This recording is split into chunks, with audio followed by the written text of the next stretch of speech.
नमस्कार दोस्तों, मैं हूं राज और आप देख रहे हैं हाईवे 33। दोस्तों, इंसान जब मजबूर हो जाता है ना, तो ऐसा भी काम करने की कोशिश करता है। उसे डर नहीं लगता है कि वो काम क्या करने जा रहा है, बस उसको पैसे से मतलब होता है। इतना मजबूर हो जाता है कि उसके बारे में सोच भी नहीं पाता है कि मैं एक ऐसी जगह पर जा रहा हूँ जो जगह भूतों से भरी हुई है। वहाँ पर मुझे बिल्कुल नहीं जाना चाहिए, लेकिन लालच और ऊपर से इंसान की मजबूरी वो काम करने के लिए मजबूर कर देता है। तो दोस्तों, ऐसी ही एक घटना संजय टैक्सी ड्राइवर के साथ में घटी थी उत्तराखंड में साल 2009 में। संजय टैक्सी चलाते थे और उनकी आमदनी जो थी ना, निश्चित नहीं थी, लेकिन काफ़ी महीनों से वो बहुत परेशान रहते थे। घर में कुछ ऐसी बातें हो चुकी थी, उनके परिवार का सदस्य का इलाज चल रहा था, बहुत सारा पैसा खर्च हो रहा था। जो उनकी कमाई हुई जमा पूंजी थी वो धीरे धीरे ख़त्म हो चुकी थी। अब इतनी टैक्सी में कमाई नहीं हो पा रही थी जितना वो करने की कोशिश करते थे।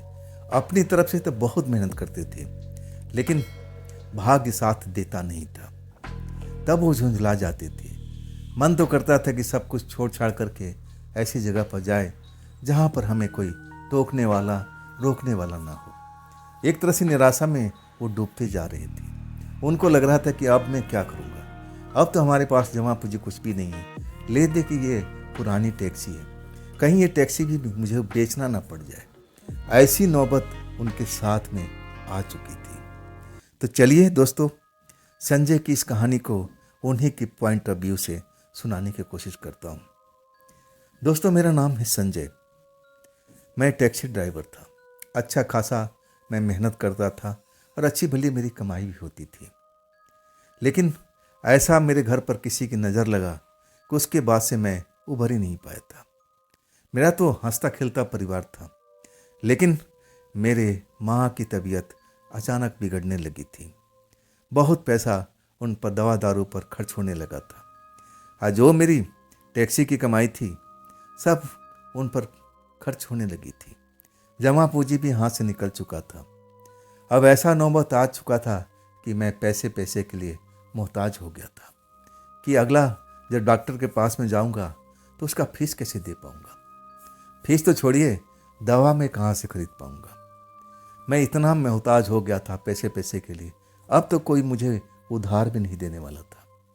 और टैक्सी जो अच्छी खासी मेरी कमाती थी, अब सवारी भी बड़ा मुश्किल से मिलता था। बड़ा मैं परेशान रहने लगा। मुझे लगा कि मेरे साथ में कुछ न कुछ तो गड़बड़ हुआ है। मेरे अच्छे परिवार को किसी की नज़र लग गई है। मुझे तो कई बार यकीन होता था। मैं भूत प्रेत का मानने वाला व्यक्ति था। मैं सब इन बातों को समझता था कि लोगों की नज़र भी लग जाया करती है, लेकिन किसकी नज़र। मैं कुछ ऐसे टोटका करवाता हूँ अपने घर पर। टोटका जो करता है कहता है कि हाँ, तुम्हारे घर पर कोई बुरी नज़र की साया जरूर पड़ी है।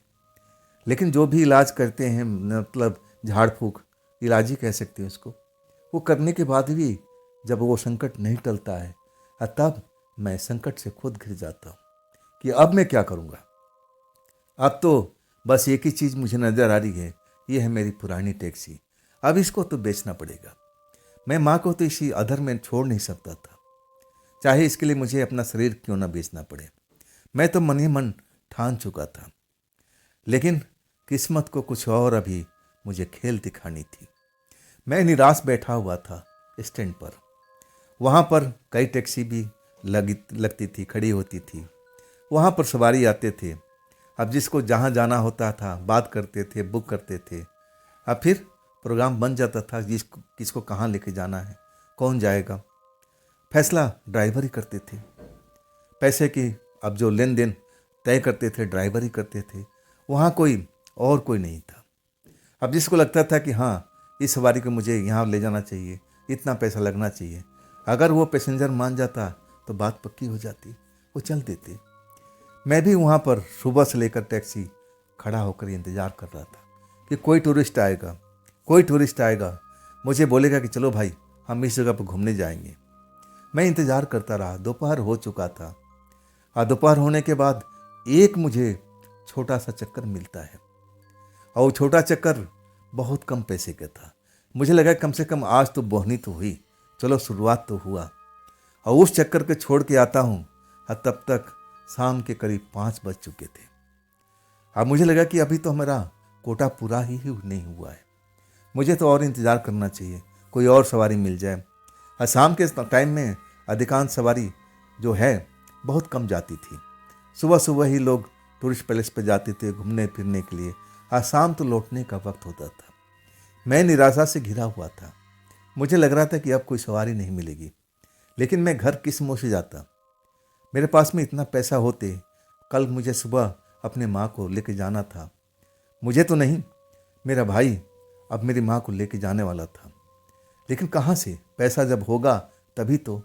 वो भी मेहनत मजदूरी करता था, अब उसका भी परिवार था, उसकी भी पत्नी थी, तो कैसे काम चलता। मैं बड़ा संकट में घिरा हुआ था। अब मैं कुछ सोच समझ पाता और तब तक अंधेरा हो चुका था।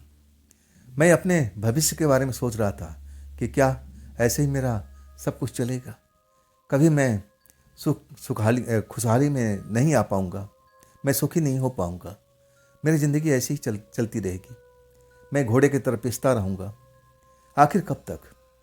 लेकिन इसका जवाब मेरे पास में कुछ भी नहीं था। अब मैं अपने ध्यान में खोया हुआ था, टैक्सी के अंदर बैठा हुआ, तभी खटखट की आवाज़ सुनाई देती है। मुझे लगा कोई पास में खड़ा कोई ड्राइवर होगा, टैक्सी ला के खड़ा होगा, लेकिन जो देखता हूँ वहाँ तो कोई टैक्सी थी ही नहीं। सब अपने अपने घर जा चुके थे या फिर टूरिस्ट के साथ में अपना सफ़र पर निकले हुए थे। मैं भी वहाँ पर इकलौता टैक्सी लेकर खड़ा था, और वो भी अंधेरा हो चुका था। जब ठक ठक दोबारा होती है तो मैं दूसरी साइड में नज़र डालता हूँ, तब मुझे अंदाज़ा होता है कि अरे कोई सवारी है भाई। मैं देखता हूँ कि 40 से 50 साल का एक आदमी और उसके साथ में ऐसी ही एक मेम साहब खड़ी हैं, गर्म कपड़े से पहने हुए, कैप वगैरह लगाए, और मैं दरवाज़ा खोल देता हूँ, बाहर निकलता हूँ। मुझे लगा कि सवारी है, आसपास में कहीं जाना होगा, क्योंकि टूरिस्ट प्लेस में जाने के लिए सुबह सुबह निकलना पड़ता था, तो ये रात में नज़दीक ही जाना होगा, चलो कम से कम कुछ पैसा तो आएगा। तब मैं बड़ा विनम्र होकर पूछता हूँ कि जी बताइए कहाँ चलना है। तब मुझे घूर के देखते हैं और टैक्सी को देखते हैं, दोनों आपस में बात करने लगते हैं। अब उनकी बात तो मैं समझ नहीं पाता हूँ, क्योंकि मुझे इंग्लिश इतनी आती नहीं थी। आपस में बात करते हैं, अब फिर वो जो सज्जन थे वो मेरी तरफ अब देखते हैं और कहते हैं कि तुम्हारी टैक्सी ठीक ठाक है ना, चलती तो है ना, कहीं रुकती तो नहीं है ना।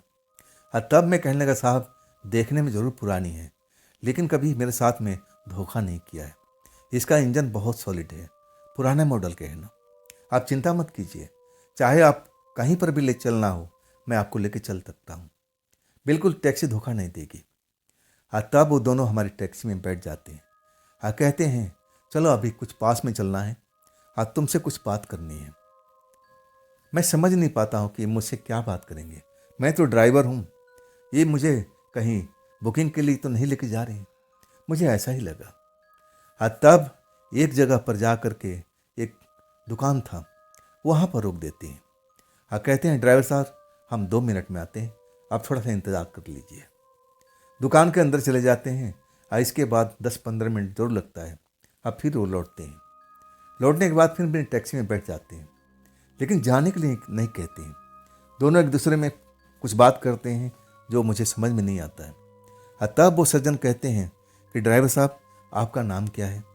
मैं अपना नाम बताता हूँ कि मेरा नाम संजय है जी। और तब कहते हैं आपकी उम्र कितनी है, मैं अपनी उम्र बताता हूँ। और तब वो कहते हैं कभी आपने भूत प्रेत को देखा है। ये कैसा सवाल था, मुझे तो लगा कि दोनों को दोनों कहीं सनकी किस्म का आदमी तो नहीं है। मैं कहने लगा साहब मैं सुना तो जरूर हूँ, लेकिन कभी मैंने देखा नहीं, बात क्या है साहब। तब वो दोनों मुस्कुराने लगते हैं और फिर वो आदमी कहता है कि ड्राइवर साहब आप भूत प्रेत से डरते हो या नहीं डरते हो। उनकी बातें मुझे थोड़ा अजीब सी लग रही थी, मुझे लगा कि कहीं सनकी वगैरह तो नहीं है, खाम खाम मेरा टाइम खराब कर रहे हैं। और तब मैं गुस्से में अंदर ही अंदर था, कहने लगा कि मैं भूत प्रेत से नहीं डरता हूँ साहब, मैं इंसान से डरता हूँ। भूत प्रेत से मैं कभी डरा नहीं आज तक। तब उनके चेहरे पर मुस्कुराहट दौड़ जाती है। कहती है कि मेरे साथ में कुछ दिनों तक काम करोगे। जब मैं सुनता हूं ना कि वो मुझे काम दे रहे हैं तो मैं खुश हो जाता हूं। तब कहता हूं कि हाँ साहब, बिल्कुल करूंगा। क्या काम करना होगा, कहाँ जाना होगा? तब कहते हैं शांत रहो, मैं सब कुछ बताता हूं। आप फिर कहने लगे कि देखो, हम दुनिया की नज़र में, अपने घर के नज़र में तो हम फोटोग्राफर का शौक़ रखते हैं। हमारे पास फोटोग्राफी का सारा उपकरण है, लेकिन ये हमारा मेन काम नहीं है। फोटोग्राफी तो हम जरूर करते हैं, अच्छे अच्छे जगह पर जाते हैं, फ़ोटो उतारते हैं। कभी हम जंगल में भी जाते हैं, वहाँ के फ़ोटो उतारते हैं। कुछ हमारे पास में अलग इक्विपमेंट भी है। मैं सबको अब तुम्हें बारी बारी समझाता हूँ। मेरे पास में कुछ ऐसे इक्विपमेंट हैं जिससे हम भूत प्रेत को देख सकते हैं, जान सकते हैं कि इस एरिया में भूत प्रेत हैं कि नहीं है। जब वो बताने लगते हैं ना, तभी मुझे अब थोड़ा सा अलग लगने लगा। ये सनकी लोग हैं क्या भाई? ये बातें मुझे क्यों बता रहे हैं? मुझे इसे क्या लेने देना? मैं तो ड्राइवर आदमी, जहाँ लेके चलेंगे मैं चल पड़ूंगा। मैं इनके काम के बारे में क्यों जानूंगा? मुझे इनके काम में क्या दिलचस्पी हो सकती है? लेकिन मैं बोल नहीं पाता हूँ। तब कहते हैं देखो ड्राइवर साहब, हम आपको धोखे में रहना नहीं चाहते। हम कुछ ऐसी जगह, भूतिया जगह पर जाते हैं लोगों की नज़र में जहाँ पर भूत प्रेत हैं, और कुछ ऐसी जगह पर भी जाते हैं जो लोगों को पता भी नहीं है। हम उस जगह पर छानबीन करते हैं, कुछ फ़ोटो खींचते हैं, वहाँ पर उपकरण लगाते हैं। और जब हमें पता लग जाता है कि हाँ, इस जगह पर आत्माएं हैं, भूत प्रेत हैं, और तब हम उनको पकड़ने की कोशिश करते हैं। वाकई में मैं उछल पड़ा था उनकी बात सुन करके। ये जरूर सनकी लोग हैं, ये मेरा समय नष्ट कर सकते हैं। अरे भूत प्रेत से लोग डर करके भागते हैं, और ये कहते हैं हम पकड़ने की कोशिश करते हैं। ये पागल हैं ये भाई, सनकी हैं। पैसा तो जरूर इनके पास में है, लेकिन इनका दिमाग नहीं है, सही नहीं, ठिकाने पर नहीं है। अरे भूत प्रेत को कोई पकड़ सकता है भाई? आम इंसान भूत प्रेत से दूर भागता है। ये कहते हैं हम उस जगह पर जाते हैं जहाँ पर भूत प्रेत लोगों को नजर आते हैं, किसी ने देखा हो। हम उस जगह पे भी जाते हैं जहाँ पर लोग नहीं जाते हैं। हम भूत प्रेत को फोटो खींचते हैं, मशीन से जानने की कोशिश करते हैं कि यहाँ पर कैसी आत्मा है, क्या वो उसको हम पकड़ सकते हैं। और तब हमें लगता है कि हम उसको पकड़ सकते हैं, तो हम वहाँ पर जा कर के उनको पकड़ने का उपाय करते हैं। और कई बार हमें सफलता भी मिल जाती है। हम यही काम करते हैं। वाकई में उनकी बात सुन करके मुझे निराशा हाथ लगी थी। मुझे लगा कि ये लोग सनकी किस्म के हैं, इनका शौक ऐसा है। चलो हमें क्या करना भाई, हमें कौन इसके साथ में भूत प्रेत को देखने जाना है? हम तो टैक्सी ड्राइवर ठहरे, जहाँ लेके जाएंगे हम तो सड़क पर रहेंगे, आगे इनकी मर्जी। और तब मैं कहता हूँ कि साहब बिल्कुल ठीक है, ये आपका शौक होगा। और तब कहते हैं हाँ, शौक भी है और बिजनेस भी है। मैं कुछ इससे आगे कुछ बोल ही नहीं पाया। मुझे लगा कि मुझे क्या करना है, शौक हो बिजनेस, इनका काम जाने, ये जाने इनका काम जाने, हमें तो अपने पैसे से मतलब है। तब मैं कहने लगा कि साहब कितना दिन का काम है? और तब उंगलियों से गिनती करते हुए कहने लगे कम से कम 10 रोज तो लगेगा। आइए 10 रोज क्या तुम क्या लोगे बताओ, हम इकट्ठे देंगे। मैं हिसाब लगाने लगा कि ये तो बड़ा अच्छी सवारी मिल गई भाई, ये तो मेरी अब एक तरह से बहुत बड़ा उपकार करने वाले हैं, मैं इनके साथ जरूर जाऊंगा। मैं हिसाब लगाता हूं और फिर एक रकम उनको बोल देता हूं कि देखिए साहब, मेरी तरफ से सब कुछ रियायत करके मैं इतने पैसा लूंगा। वो मेरी तरफ देखते हैं, दोनों पति पत्नी, मेरी नज़र में तो पति पत्नी थे, दोनों देखते हैं और फिर एक दूसरे से बात करते हैं। वो अलग भाषा, मतलब इंग्लिश होगा, मैं ज़्यादा समझ नहीं पाता था। अब फिर कहते हैं इसका हम तुम्हें डबल देंगे, तुम चिंता मत करो। हमें लग गया कि तुम साहसी इंसान हो, तुम दिलेर हो, तो हम इस काम को पक्का समझे। वाकई में मैं बहुत खुश हो गया था। जब मैं पैसा एक रकम बताता हूँ और उसका वो डबल बताते हैं तो कौन इंसान खुश नहीं होगा। मैं तो उछल पड़ा था, अंदर ही अंदर मन बिल्कुल जैसे बेचैन हो गया था खुशी के मारे में। मैं एकदम ऐसा ही मुझे महसूस हो रहा था। तब मैं कहता हूँ साहब बिल्कुल ठीक है, आओ देर नहीं करते हैं।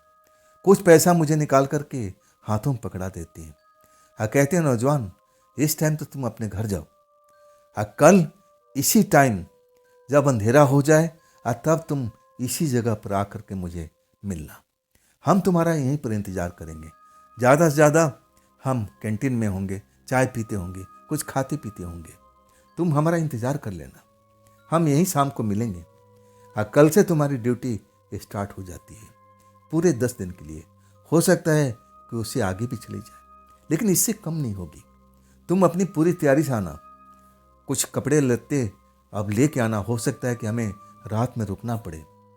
अब समझ सकते हो, तुम तो यहाँ के रहने वाले हो, लोकल, तुम्हें तो हमसे ज़्यादा बेहतर जानकारी होगी। वो सही कह रहे थे।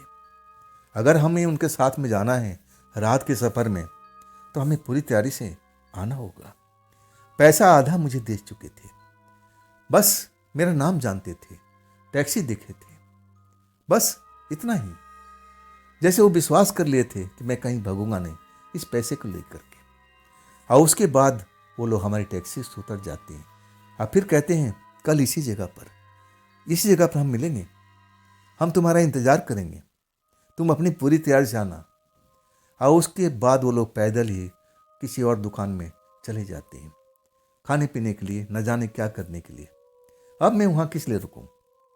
मैं बड़ा खुश हो चुका था। मुझे तो इतनी रकम मिल चुकी थी जैसे मेरे 3 महीने का काम बिल्कुल ख़त्म हो गया हो। 3 महीने की मेरी कमाई अभी मेरे साथ में मिल चुकी थी और आने वाला समय में 3 महीने की और कमाई मिलने वाली थी। मैं तो बड़ा आनंदित था। मुझे लगा कि शायद ईश्वर ने मेरी बात को सुन लिया है। मैं कब से दुखी था, ईश्वर को मैं कोस रहा था। देखो ईश्वर ने मेरी मदद कर दी ना, आखिरकार इस सवारी को मुझे मेरे पास में भेज दिया ना। अगर मैं इस जगह पर इस टाइम पर नहीं होता तो ये कोई और सवारी और टैक्सी वाला लेके जाता। वाकई में मैं बहुत खुश था। ईश्वर को मैं बार बार धन्यवाद दे रहा था कि आपने मेरी बहुत मदद की। अब तो मेरी मम्मी का इलाज भी हो जाएगा, डॉक्टर से दिखा भी पाऊंगा और दवाइयाँ वगैरह भी आ जाएगी। अब कोई चिंता की बात नहीं है। अब फिर मैं अपने घर चल पड़ता हूँ। मैं अपने पत्नी को अब सारा पैसा देता हूँ। मेरी पत्नी देख करके खुश हो जाती है। इतना पैसा कहाँ से जी? क्या टैक्सी को बेच दिया क्या? कि मैं कई बार जिक्र किया था कि अब मेरे पास में कुछ भी नहीं है मेरे टैक्सी के अलावा। यही टैक्सी है या फिर ये हमारा पुराना घर। लेकिन घर को तो बेच नहीं पाएंगे तो फिर रहेंगे कहाँ पर? ये टैक्सी है, मैं टैक्सी को बेच दूंगा। इसके बाद किसी के पास में नौकरी कर लूँगा या भाड़े पर कोई टैक्सी ले लूँगा। यही मेरे पास में ऑप्शन था। शायद मेरी पत्नी को लगा था कि मैं टैक्सी बेच दिया, लेकिन जब मैं पूरी कहानी बताता हूँ ना तो थोड़ा डर जाती है। आप रात में जाएंगे जी? और ऐसे सनकी लोगों के साथ में जो भूत प्रेत को पकड़ने का काम करते हैं? नहीं जी नहीं, मुझे डर लग रहा है। तब मैं अपनी पत्नी को समझाने लगा, अजी डरो मत, हमारे पास में और कोई ऑप्शन है नहीं। अगर तुम्हारे पास में कोई ऑप्शन हो तो बताओ, इतना पैसा अब कहाँ से आ सकता है? आखिरकार अब पत्नी की इच्छा तो नहीं था कि मैं वो काम करूं, उन लोगों के साथ में जाऊं, लेकिन मजबूरी थी ना हमारी। मजबूरी में जब इंसान घिर जाता है ना तो जो काम नहीं करना चाहिए वो काम करने के लिए उतारू हो जाता है, जैसे मैं था इस टाइम में। आखिरकार मैं अपनी पत्नी को मना लेता हूँ। फिर पत्नी से कहता हूँ ये बात हमारी तुम्हारे बीच में रहनी चाहिए, ना तो मेरे भाई को पता होना चाहिए ना परिवार में किसी को। खास करके मेरी माँ को तो इस बारे में पता भी नहीं लगना चाहिए। मैं तो कल जाऊँगा और सुबह में फिर मम्मी को दिखा करके दवा दारू सब कुछ करा करके, तुम टेंशन मत लो, कुछ नहीं होगा। मुझे तो लगता है कि वो सनकी लोग हैं, फोटोग्राफर हैं, और वो फोटो वोटो क्लिक करेंगे। कहाँ भूत कोई पकड़ पाता है भाई? ये कोई साधु संत थोड़ी हैं, कोई तांत्रिक वगैरह मुझे तो लग नहीं रहे हैं, सीधे साधे इंसान दिखते हैं। इनको फोटोग्राफी का शौक है, कई भूतों को फोटो खींच लिए होंगे, मुझे यही लगा। मैं अपनी पत्नी को बताने लगा कि तुम डरो मत, वो ऐसे मुझे नहीं देखते हैं। हाँ, उन्होंने ऐसा बोला जरूर है। तब जाके मेरी पत्नी शांत हुई थी। खैर अगले दिन पूरा काम निपटाने के बाद आखिरकार शाम की मैं तैयारी कर लेता हूँ, गर्म कपड़े वगैरह रख लेता हूँ, कुछ एक्स्ट्रा कपड़े। रात मुझे अब जंगल में कहीं बितानी पड़ जाएगी सन के लोगों के साथ में। हाँ, मैं उस जगह पर आ जाता हूँ। वहाँ पर जैसे ही आता हूँ, जब अंधेरा हो जाता है, वहाँ आके खड़ा हो जाता हूँ। अब देखने लगता हूँ कि वो लोग कहाँ पर हैं, किस दुकान में हैं, कहाँ पर बैठे हुए हैं। 10 मिनट इंतज़ार जरूर करता हूँ और तब वो लोग आते हुए दिखते हैं। एक कैफ़े के अंदर से निकलते हैं और हाथों में अपना 2-2 बैग लिए हुए हैं दोनों लोग। मतलब पूरी तैयारी से वो लोग आए हुए थे। और इसके बाद टैक्सी का नंबर पता था। वो उस टाइम में मेरी टैक्सी के अलावा वहाँ पर कोई और टैक्सी खड़ी नहीं थी। सीधा मेरे पास में आते हैं, दरवाज़ा नॉक करते हैं। उससे पहले मैं दरवाज़ा खोल चुका था। आइए साहब, बैठ जाइए। वो सामान मुझे दिखाते हैं और तब मैं सामान को डिक्की में रखता हूँ और फिर वो दोनों पिछली सीट में बैठ जाते हैं। मैं टैक्सी स्टार्ट कर देता हूँ। साहब बताइए कि किस साइड में चलना है। और तब एक जगह का नाम बताते हैं कि हमें तो आज रात वहाँ चलना है। वाकई में वो जगह लोगों की नज़र में थोड़ी डरावनी थी। मैं भी उस जगह के बारे में थोड़ा बहुत जानता था। लोगों की नज़र में वो जगह जो थी ना, भूतिया थी। मुझे थोड़ा डर तो ज़रूर लगा, लेकिन मैं सोचने लगा कि जब ये लोग साथ में हैं तो मुझे डरने की क्या ज़रूरत है। आखिरकार मैं चल देता हूँ। जगह थोड़ी दूरी पर थी, पहुँचने में टाइम तो लगा। जब हम पहुँचते हैं तो रात को 10:30 बज जाती है। अब उस जगह पहुँचने के बाद में अब उस जगह पर वो लोग उतर जाते हैं। सामान सब टैक्सी के अंदर ही पड़ा हुआ था। उनके पास में कोई सामान नहीं था। अब वो लोग, रात हो चुकी थी, सड़क का किनारा था, वाहन आ रही थी जा रही थी। हम साइड में टैक्सी रोक के खड़े हुए थे और वो जैसे घाटी की तरफ देख रहे थे, नीचे की तरफ देख रहे थे, आपस में दोनों बात कर रहे थे। और फिर वो लोग मेरे पास में आए और कहने लगे कि अभी इस वक्त में हम कुछ नहीं कर पाएंगे। जब ये जगह शांत हो जाएगी, आवागमन थोड़ा बंद हो जाएगा और तब ये सब हम काम करेंगे। आके टैक्सी में बैठ जाते हैं। अब उनका कुछ बैग था, वो हमसे मंगवाते हैं कि वो वाला बैग मुझे निकाल के दे दो। कुछ खाते हैं, उसमें कुछ सामान था खाने पीने का, खाते हैं पीते हैं, मुझे भी देते हैं। ड्राइवर साहब आप भी खाइए, हमें थोड़ा इंतज़ार करना पड़ेगा आधी रात होने का, और तब हम काम का शुरुआत करेंगे। जब सड़क पर आवागमन थोड़ी कम हो जाएगी, ना के बराबर रह जाएगी। वही होता है रात के जब 12 बज जाती है, हाँ, रोड बिल्कुल शांत हो जाता है और तब वो लोग निकल पड़ते हैं। चश्मा एक अलग प्रकार का लगा रखा था। मैंने उनको चश्मे में देखा नहीं था, लेकिन जब वो टैक्सी से निकलते हैं ना, चश्मा पहन लेते हैं। चश्मा मुझे कुछ खास नज़र आता है, अलग टाइप का। चलो इनकी शौक है भाई, मुझे क्या करना है, मुझे कहीं थोड़ी जाना था। मैं तो अपनी टैक्सी में बैठना था। बाकी इनको फोटोग्राफी की शौक थी, भूतों को पकड़ने का शौक था, तो ये लोग जाने, इनका काम जाने। चले जाते हैं लोग 2 बैग लेकर के, और फिर वो ढलान से नीचे उतर जाते हैं। जहाँ पर लोग बाग की नज़र में, वहाँ पर भूत प्रेत परी सरी जो भी होती है, उनको दिखाई कभी दिया होगा। अब उस जगह पर वो लोग नीचे उतर जाते हैं और इसके बाद मैं कुछ देर तक उनको जाते हुए देखता हूँ। अब फिर मुझे लगा कि अब चलो, हमारा काम तो ख़त्म हो चुका है, अब तो चलो अपना टैक्सी में बैठते हैं और आराम से नींद लेते हैं। जब लोग आएंगे खुद जगा देंगे, मुझे अब क्या करना है। मैं आराम से अपनी टैक्सी में आ कर के बैठ चुका था, लेकिन नींद नहीं लग रही थी। मुझे लग रहा था कि आसपास में कुछ है। मैं देख तो नहीं पा रहा था, लेकिन ऐसा लगता था कि मेरे टैक्सी के आसपास में कोई घूम रहा है। डर लग रहा था अंदर से। और वो लोग बिल्कुल मुझे नज़र नहीं आ रहे थे उस टाइम में कि वो लोग कहाँ। मैं जाते हुए ज़रूर देखा था, नीचे उतरते हुए, लेकिन वो लोग अभी तक मुझे नज़र नहीं आ रहे थे कि कर क्या रहे हैं लोग। क्या सच में जो फोटोग्राफी कर रहे हैं, जानवरों की फ़ोटो उतारने की कोशिश कर रहे हैं, या फिर भूत प्रेत को देखने की कोशिश कर रहे हैं, जानने की कोशिश कर रहे हैं, या फिर पकड़ने की कोशिश कर रहे हैं। मैं थोड़ा अंदर से घबराया हुआ था। मेरे आसपास में कुछ माहौल ऐसा ही लग रहा था। दिखाई तो मुझे कुछ नहीं दे रहा था, लेकिन लग रहा था कि जैसे मेरे टैक्सी के आसपास में कोई मंडरा रहा हो। मेरे दिल की धड़कन कभी कभी तेज बढ़ जाती थी। तब मैं आराम से पिछली सीट पर घुड़का हुआ था। आंखें बंद कर लिए हुए था। मुझे लगा कि आंखें बंद कर लूँगा और तब सब कुछ शांत हो जाएगा, मुझे डर नहीं लगेगा। और ऐसा ही होता है। और उसके बाद मुझे नींद आ जाती है। कब मुझे मेरी आंखें बंद हो जाती है, डर के कारण तो मैं ऐसे ही नींद नहीं आ रही थी, लेकिन अचानक मेरी आंखें बंद हो जाती है और फिर मैं गहरी नींद में सो जाता हूँ। जब मुझे खटखट की आवाज़ सुनाई पड़ती है ना, तब मेरी आंखें खुलती है। और जब आँख खुलती है ना, तो मैं देखता हूँ कि दोनों वही लोग थे, पति पत्नी, दरवाजे को नॉक कर रहे थे। और तब मैं हड़बड़ा के उठता हूँ, दरवाज़ा खोलता हूँ और बाहर निकलता हूँ। मैं देखता हूँ दोनों के चेहरे पर कोई डर नाम का चीज़ नहीं था। दोनों के चेहरे पर एक मुस्कान मुझे नजर आ रही थी।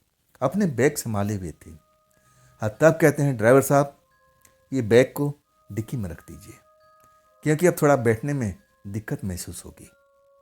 मैं कहने लगा, मन ही मन सोचने लगा कि अरे ये तो आराम से बैठ के आए थे टैक्सी में, और अभी कह रहे हैं कि हमें बैठने में दिक्कत होगी, ये बैग रख दीजिए पीछे डिक्की में। खैर मैं डिक्की में तो रख दिया, लेकिन ये दो लोग क्यों नहीं बैठ सकते, जबकि टैक्सी खुली खुली थी, सीट भी अच्छा था, तो परेशानी कहाँ पर थी। मैं कहने लगा, साहब अब ऐसा क्या बात है, आप लोग तो आराम से आए थे ना, कोई दिक्कत है क्या, मेरी टैक्सी में सीट में बैठने में दिक्कत हो रही है क्या। और तब वो साहब कहते हैं कि नहीं नहीं, सीट तो बहुत आरामदायक है, लेकिन हम पहले दो थे ना, अब एक सदस्य बढ़ गया है ना, हम 3 हो गए, तो 3 में थोड़ा परेशानी जरूर होगी, लेकिन हम झेल लेंगे, कोई बात नहीं। ड्राइवर साहब आज का हमारा काम हो गया है।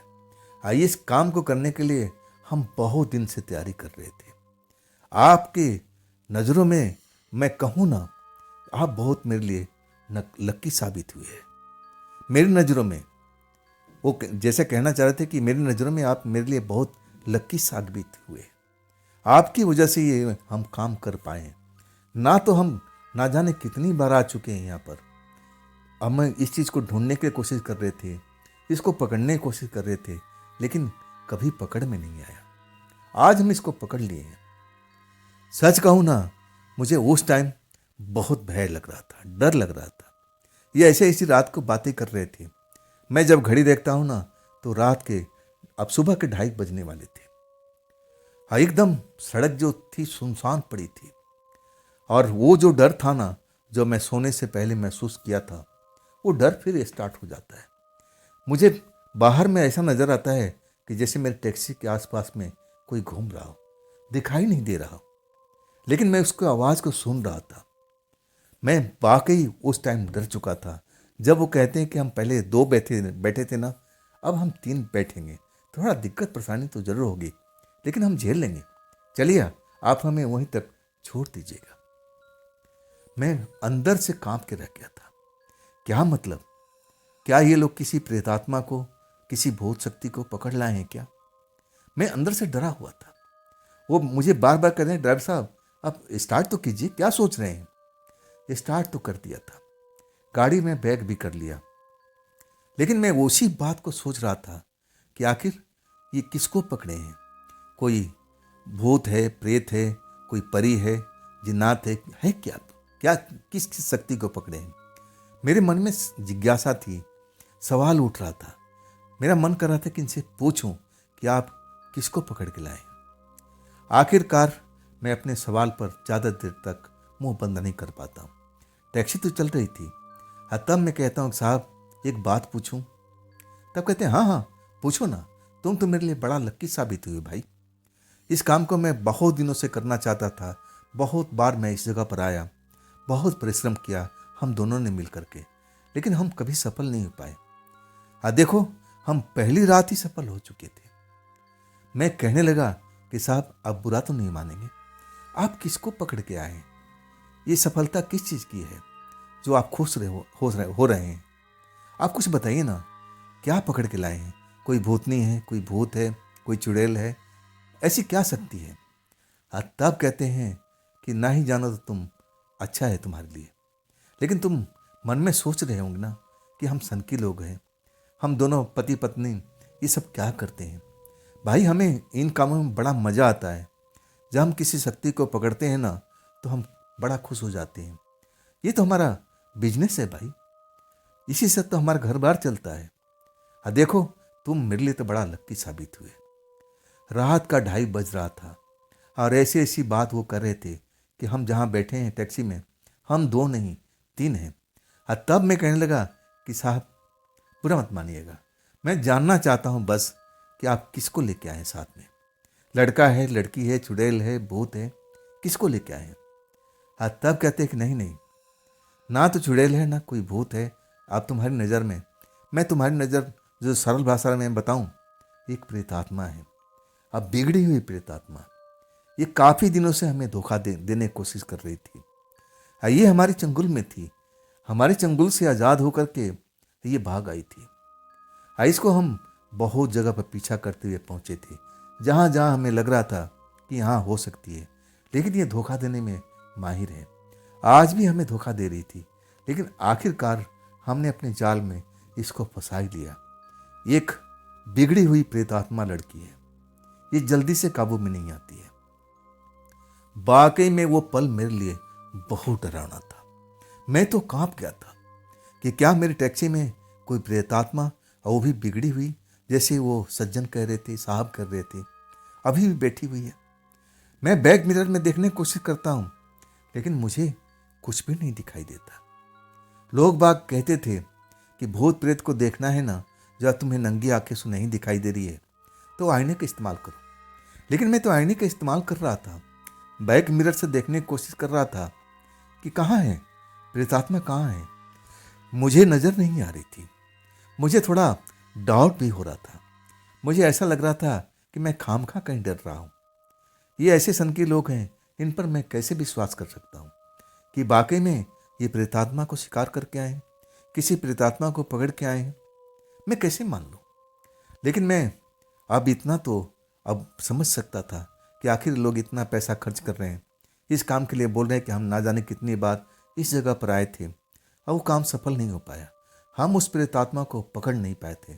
लेकिन तुम तो बड़ा लकी निकले नौजवान, तुम्हारी टैक्सी में आकर के हमें सफलता मिल गई, तुम तो हमारे लिए लकी साबित हो गए।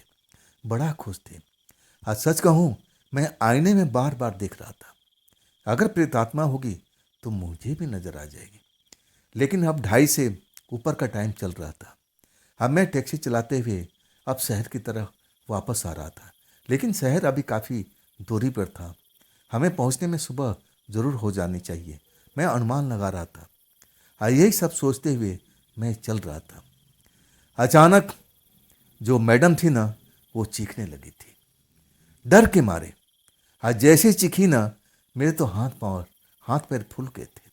मैं ब्रेक लगाता हूँ, साइड में टैक्सी रोक देता हूँ कि अचानक मेम साहब को क्या हुआ, मेम साहब को क्या हुआ।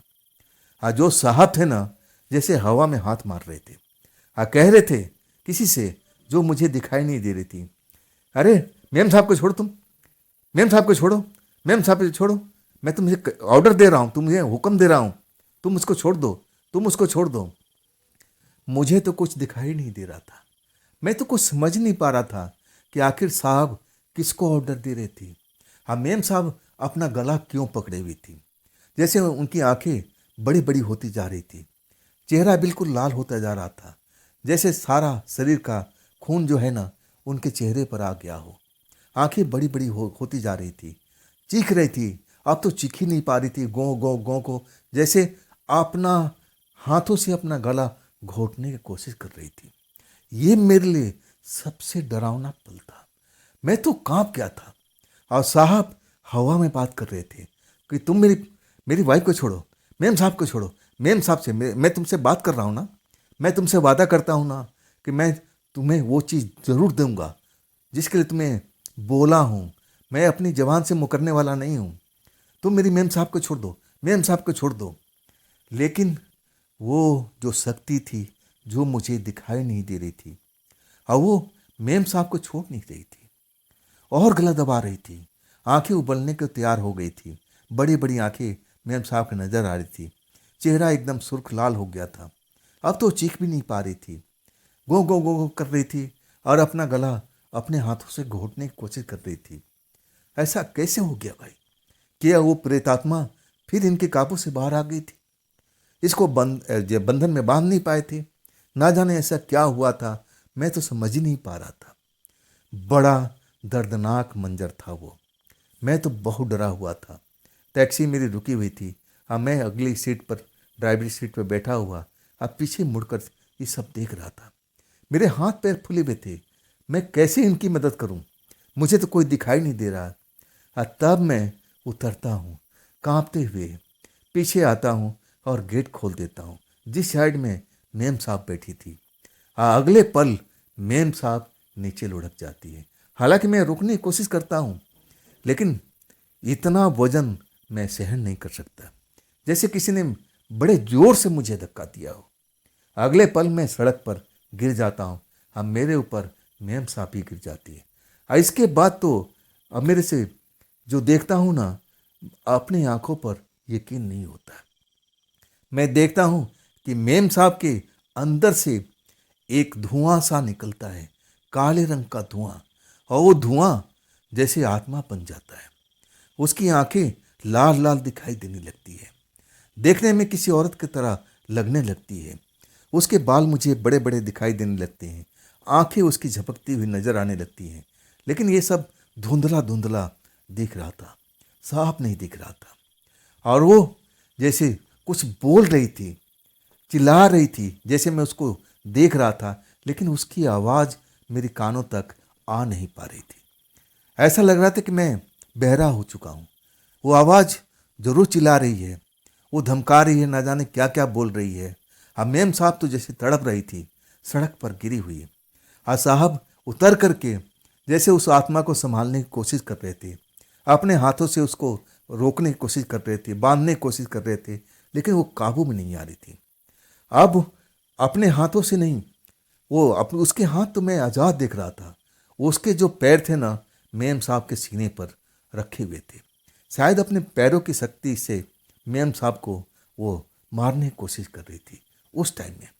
अब मेम साहब तड़प रही थी, जैसे उनका प्राण निकलने वाला हो, जान खत्म होने वाली हो। ऐसा उनकी हालत, कंडीशन हुआ पड़ा था। मैं तो रोड पर गिर चुका था। उस शक्ति का मैं पहली बार आभास किया था। कितनी बेग था, कितनी पावर थी, जैसे मुझे उसने धक्का दिया था। मैं चारों खाने चित हो चुका था। मैं तो अब उठ ही नहीं पाया था, इतना डरा हुआ था। मैं क्या बताऊं, मेरा पूरा बदन सूखे पत्ते की तरह कांप रहा था। लेकिन जो साहब थे ना, वो ना जाने क्या क्या बोल रहे थे। वो उनकी आवाज़ तो मुझे सुनाई दे रही थी, लेकिन जो प्रेतात्मा थी वो भी उनका जवाब दे रही थी, चीख रही थी, चिल्ला रही थी साहब पर, जैसे उनसे लड़ने की कोशिश कर रही हो, कुछ बात करने की कोशिश कर रही हो। लेकिन उसका पैर मेम साहब के सीने पर दबा हुआ था। शायद वो मेम साहब को किसी बात का सजा दे रही थी। मुझे तो ऐसे ही लग रहा था। आखिरकार साहब आप जैसे उसको पकड़ने की कोशिश करते हैं, उससे जैसे काफ़ी वादा करते हैं कि हम तुम्हें बढ़िया से रखेंगे, जो तुमने बोला है हम उस चीज़ को पूरा तैयारी रखेंगे, तुम चिंता मत करो, मेम साहब को छोड़ो, मेम साहब को छोड़ो। आखिरकार मेम साहब बिल्कुल शांत हो जाती है। जैसे मुझे उस टाइम लगा था कि ये मर चुकी हैं, बिल्कुल जैसे उनकी दिल की धड़कन बंद हो चुकी हो। मैं उनको देखता हूँ ना, तो मैं एकदम डर गया था कि कहीं इनकी मौत ना हो गई, मैं तो लंबा फंस जाऊंगा। मैं क्या क्या जवाब दूंगा, मेरी टैक्सी में ऐसा सब कांड हुआ है। मैं डरा हुआ था। मैं अभी तक उठ के खड़ा नहीं हो पा रहा था। लेकिन जो साहब थे ना, शायद उस आत्मा को मना लिए थे। वो आत्मा शांत हो गई थी। हाँ, मुझे देखते ही देखते वो आत्मा एकदम हवा में जैसे कहीं गायब हो गई थी। और वो साहब जाकर के फिर मेम साहब को उठाने लगते हैं। हम मुझसे कहते हैं कि तुम उठो भाई, मेरी मदद करो, मेरे मेम साहब देखो बेहोश में हैं। अब इनको होश में लाने की कोशिश करते हैं। हाँ, तब मैं जाकर उठता हूँ, भागता हूँ, अपने आगे की सीट से पानी की बोतल उठाता हूँ। हाँ, फिर पानी का छिड़काव करने लगता हूँ। हाँ, कुछ ही देर में मेम साहब आंखें खोल देती है और खांसने लगती है, जैसे उनका गला कोई घोंट रहा हो। बाकी में उनके साथ में ऐसा घटना घटी थी, मैं देखा था। लेकिन अपनी हाथों से खुद अपना गला घोंट रही थी। उस टाइम वो प्रेतात्मा मुझे दिखी नहीं थी। आज सच कहूँ ना, मैं बहुत डर चुका था। टैक्सी में तो मैं बिठा लिया। साहब कहने लगे अब डरो मत, मैं उस आत्मा को शांत कर दिया हूँ। आप चिंता मत करो, अब ऐसी नहीं करेगी, अब ऐसी नहीं करेगी। हमें तुम वहाँ तक पहुँचा दो और इसके बाद तुम्हारा काम खत्म। मैं टैक्सी लेकर के तेजी से आगे बढ़ने लगा और आखिरकार लंबा सफ़र तय तो मुझे करना था। मैं बार बार बैक मिरर में देख रहा था कि कहीं वो फिर तो नज़र नहीं आ रही, फिर कहीं नज़र तो नहीं आ रही। लेकिन वो नज़र तो पहले भी नहीं आई थी, ना अभी भी आई थी। लेकिन डर इतना शरीर में था, मैं डरा हुआ था। उस रात मैं कैसे टैक्सी ड्राइव करके उस जगह पर पहुंचा था। आज जब मैं पहुंच गया ना तो सुबह हो चुकी थी। वो लोग हमारी टैक्सी से उतरते हैं और हमसे कहते हैं हमारे सामान निकाल दो। सामान मैं जल्दी से निकालता हूँ और फिर मैं खड़ा हो जाता हूँ। साहब अपने जेब में हाथ डालते हैं और फिर पैसा निकालते हैं, मेरे हाथों में दे देते हैं और कहते हैं ड्राइवर साहब, हम झूठा वादा नहीं करते हैं, आपने ये काम कर दिखाया, आपकी वजह से ये मैं प्रेतात्मा को पकड़ पाया हूँ। लेकिन इस प्रेतात्मा को आप मैं ऐसी जगह पर लेके जाऊँगा, ऐसी जगह पर लेके जाऊँगा, फिर ये निकल नहीं पाएगी। मैं इसको खुले में छोड़ूंगा नहीं। आज तो ये मेरी पत्नी पर भी हमला कर दिया था। मैं आपको बताया था ना, ये बेकाबू हो जाती है। ये प्रेतात्मा अब एक तरह से मुझे छलने की कोशिश करती है। ना जाने क्या क्या बोल रहे थे। हाँ, मैं तो बिल्कुल अभी भी डरा हुआ था। मुझे पैसा देते हैं तो कहता हूँ साहब, आपने तो मुझे पहले भी पैसा दे दिया है, अब किस बात का। तब कहते हैं कि देखो, मैं अपने वादे से पीछे नहीं हटता हूँ, ये तुम्हारा पैसा है, तुमने मेरी मदद किया है हर चीज़ में, आप ये पैसा पकड़ो और सुनो, अब मेरा काम खत्म हो चुका है। मैं इसी काम के लिए यहाँ पर आया था। अब मुझे अनुमान था कि मुझे 10 दिन से ज़्यादा टाइम लगेगा और तब मैंने आपसे टैक्सी की बुकिंग किया था। मुझे लगा था कि एक दिन में ये काम तो कभी हो ही नहीं पाएगा। मैं कई बार इस जगह पर आया था इस आत्मा को ढूंढते हुए, पकड़ने की कोशिश करने के लिए, लेकिन ये मुझे हर बार छल कर गई मेरे साथ में। नज़र तो आई लेकिन ये गायब हो चुकी थी। इसको पता लग जाता था कि हम इसको पकड़ने के लिए आ रहे हैं और मैं काफ़ी डरा हुआ था। जब लोग मेरी टैक्सी से उतर जाते हैं, उनका सामान मैं दे देता हूँ, वो पैसा मुझे दे देते हैं और अगले पल मैं टैक्सी स्टार्ट करता हूँ और सीधा अपने घर पर पहुँच जाता हूँ। पत्नी को जब मैं पैसा देता हूँ तब कहती है ये किस बात का पैसा, अभी तो आपका काम ख़त्म नहीं हुआ। तब मैं पूरी कहानी बता देता हूँ। पत्नी कहती है आज के बाद में कभी भी ऐसा काम भूल के भी मत करना, चाहे हमें किसी हद में जाना पड़े, किसी गरीबी में हम जा सकते हैं, नमक के साथ रोटी खा सकते हैं, लेकिन ये काम आप भूल के भी मत करना। वो लोग कौन थे, क्या करते थे, पूरी जानकारी नहीं थी, लेकिन जो हमें बताया गया था वो बताते थे कि हम पेशे से फोटोग्राफर हैं, लेकिन हमारा शौक़ है, हमारा काम है आत्माओं का पकड़ने का। हम उस काम को बिजनेस की तरह लेते हैं, बिजनेस ही हम करते हैं, आत्माओं का पकड़ने का हमारा बिजनेस है। मैं उसके आगे उनको जान नहीं पाया था। तो दोस्तों, ये थी आज की कहानी संजय टैक्सी ड्राइवर की। ये कहानी आपको कैसी लगी कमेंट में ज़रूर बताइएगा। और दोस्तों, अगर आपके पास भी ऐसी कोई घटना है जो आप मुझ तक पहुंचाना चाहते हो तो आप ज़रूर इंस्टाग्राम पर, मेरे व्हाट्सएप नंबर पर, मेरे मेल आईडी पर संपर्क कीजिएगा, शेयर कीजिएगा अपनी कहानी को, अपनी आप बीती को, अपनी घटना को। तो दोस्तों, फिर कल मिलते हैं इसी चैनल पर, इसी टाइम पर, और आप लोग अपना ख्याल रखिएगा। और दोस्तों, ये भी चैनल आप ही का है, तो इसको भी अपना प्यार दीजिए, लाइक कीजिए, सब्सक्राइब कीजिए, अपने दोस्तों को शेयर कीजिए और हाई प्ले बटन को ज़रूर दबाइएगा। नमस्कार।